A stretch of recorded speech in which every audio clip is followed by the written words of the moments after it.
नमस्कार मु प्रभंजन त्रिपाठी आपण मैंने देखुं हालचाल 66 करमंडल एक्सप्रेस और बेंगलुरु हावड़ा एक्सप्रेस दुर्घटनाग्रस्त आकाश मार्गरू आपण मैंने देखु ये छाती थरा दृश्य दुखर विषय। हावड़ा एक्सप्रेस करमंडल को जिते धक्का देता तार ठीक समय दृश्य ही बालेश्वर ट्रेन दुर्घटना दुख प्रकाश कर परिस्थिति रे समस्ते आसी रक्त देवाई आगे आसछंती। ये रक्तदान शिविर रे रक्त देवाई बहुत भीड़ लगी। बालेश्वर बाहानगा जिते हॉस्पिटल अच्छी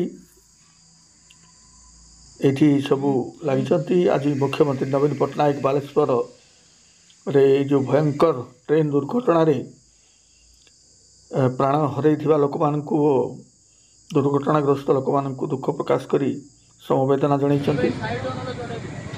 बर्तमान ये देखुं ट्रेन उपरे ट्रेन चढ़ी जाइए दुर्घटनाग्रस्त स्थल में आचंबित छाती थरा दृश्य से उद्धार कार्य जारी रही।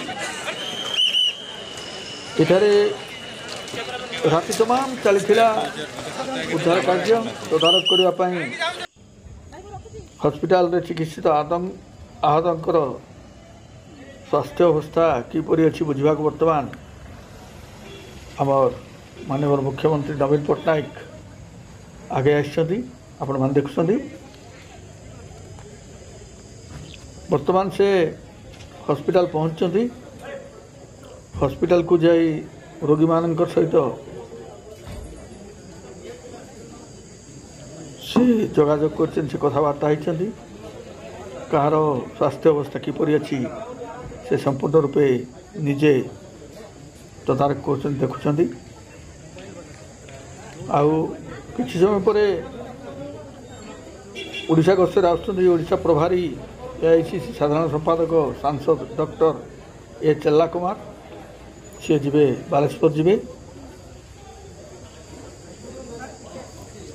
आज जो परिस्थिति नवीन बाबू पहुंचती संतापित परिवार जो माने हॉस्पिटल रे भर्ती से मिसवा को आसछंती।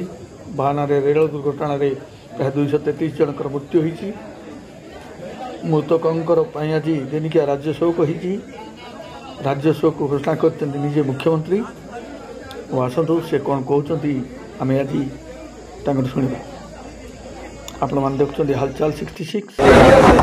By this extremely tragic train accident, I have to thank the local people, the local teams and others who have worked overnight to save people from the wreckage. Sir, don't you think this railway, the safety should be given preference instead of speed? Railway safety should always be given the first preference. First priority will be The people have been taken to hospitals here in Balasore, also in Cuttack, so that they recover as fast as possible. You must be very upset now, sir.